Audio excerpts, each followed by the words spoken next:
कलाम मुक़द्दस में से ज़बूर नंबर 125। जो खुदावंद पर तवक्कल करते हैं वो कोहे सय्यून की मानित हैं, जो अटल बल्कि हमेशा कायम है।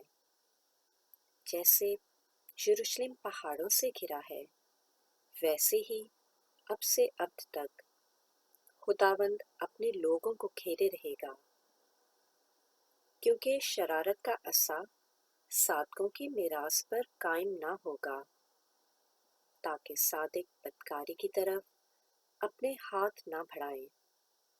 ऐ खुदाबंद, भलों के साथ भलाई कर और उनके साथ भी जो रास दिल हैं, लेकिन जो अपनी टेढ़ी राहों की तरफ मुड़ते हैं, उनको खुदाबंद बदकरदारों के साथ निकाल ले जाएगा।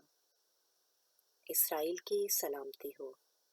पाक कलाम के पढ़े और सुने जाने पर खुदाम की बहुत सी बरकत हो। आमीन।